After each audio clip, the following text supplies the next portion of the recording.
than Donald Trump. He is, looking at the 5 people on that stage last night, the clear standout and the person who will do exactly what needs to be done to make America a leader around the world again.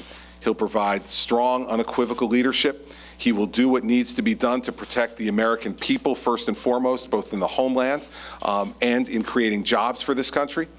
And he will make sure that people around the world know that America keeps its word again. Donald Trump is someone who, when he makes a promise, he keeps it.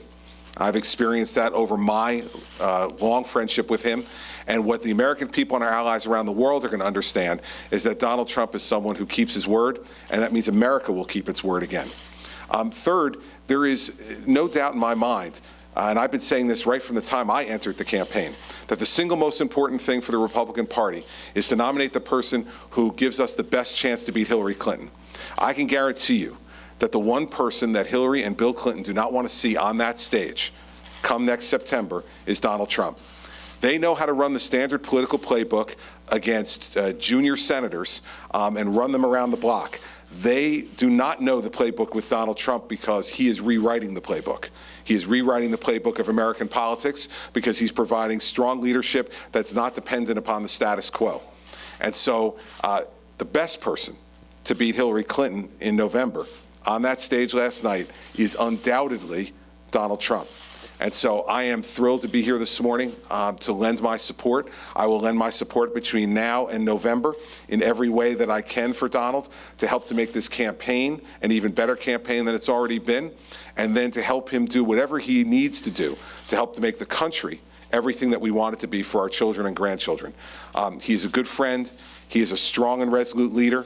And he is someone who is going to lead the Republican Party to victory in November over Hillary Clinton, which is the single most important thing we can do. So I thank him for his friendship.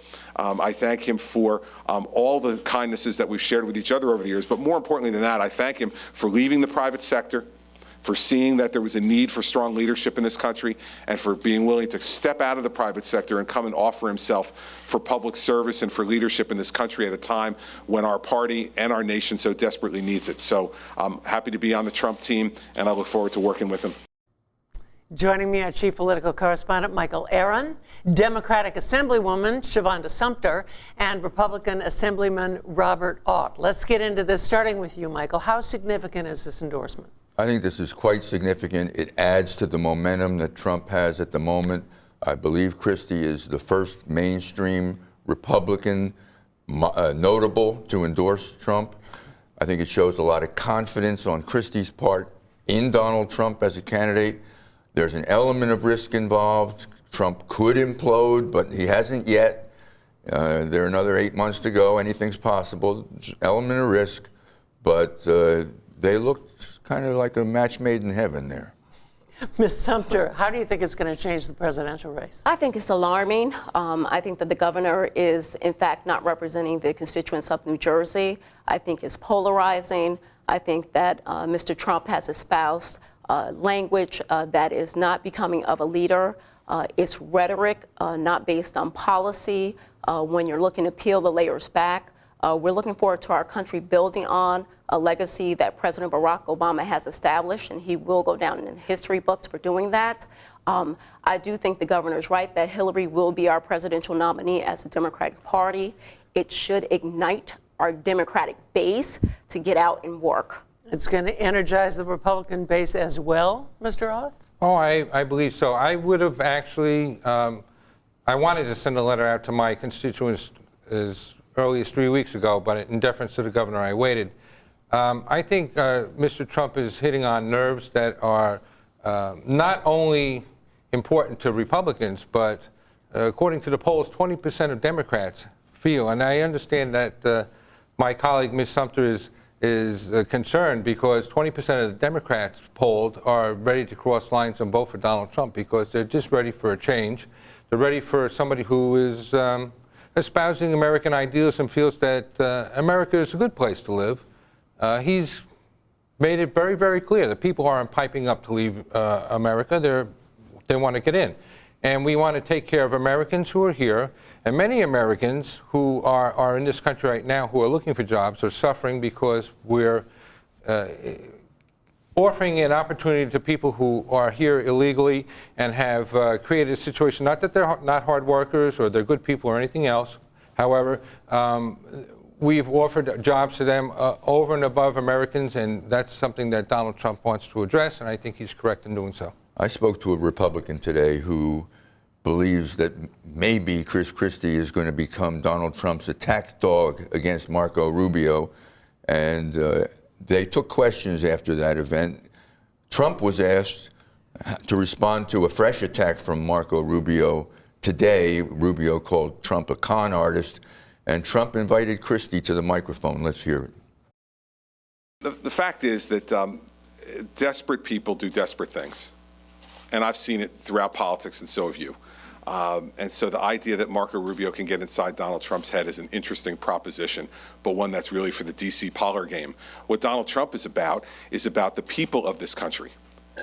You know, I heard some of Senator Rubio's comments this morning. None of them were about the people of this country. When are we going to start talking about them? Someone in the North, what role do you think Christie plays for Trump now? Well, I think it's very clear that both Donald Trump and Governor Christie are from the Northeast, blue states. Blue states have been neglected by the National Committee for a long, long time. Blue states and mid-Atlantic states. They're going to come in and spend time and money here, and that's what the real fear is by the opposition party. They're afraid that they're going to spend time and money in states that can actually deliver for Donald Trump. And Donald Trump has said very clearly he wants to win New York. He wants to win New York, he wants to win New Jersey, he wants to win Connecticut. That has been long awaited by Republicans for the longest time. The National Committee has neglected us, and it's about time that change. I think it's going to be very, very beneficial for the Republican Party if that happens. Assemblywoman, Sure. How do you see Christie?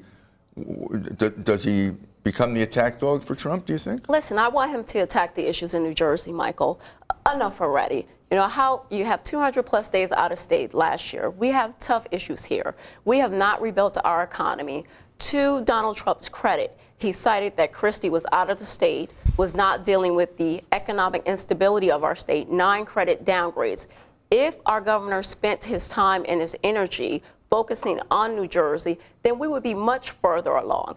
The other piece of this is to my esteemed colleague here off, I do not see in America that's exclusive, that espouses epithets that are not friendly to people who want a pathway to citizenship. Hillary Clinton has been fabulous about fighting for reforms to lead to immigrants being able to have a pathway to citizenship. And that's how a number of us came to this country and is able to thrive in America. Mr. Roth, you were quoted earlier today as saying you thought that Christie might be angling for a spot in the Trump administration. What do you think? Well, hey, I'm a politician, so is the governor. Let's be fair about this. If the governor gets appointed to some position in the future, that's fine. It's all well and good.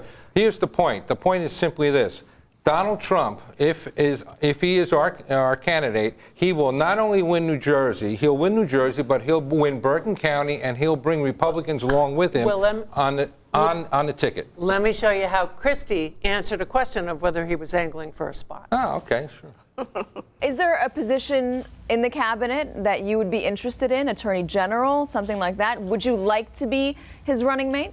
I am the governor of the state of New Jersey until January 19th of 2018, and I have every expectation that I will fulfill the end of my term and then go into private life and make money like Trump. That's what I intend to do. If you are offered a position, would you take it? I haven't been offered any position, and I don't speculate on those kind of things. I have a term of office till January 19th of 2018, and I intend to fulfill my term, and then, like I said, go off into the private sector and finally beat my wife 1 year in our marriage. We've been married 30 years in March. I'd like one time before I die to make more money in a year than she did. So that's going to be my goal after January 19th of 2018. But he does have talent. That I will. Very quickly, Michael, the other Governor Christie Todd Whitman today endorsed Governor Kasich. What do you think? It was interesting that 2 hours after Christie endorsed Trump, Christie Whitman, who seems to have a strained relationship with Chris Christie,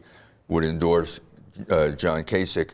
By the way, I'm told by a Christie insider that Christie likes John Kasich and thought about endorsing him, but he doesn't feel Kasich has a chance.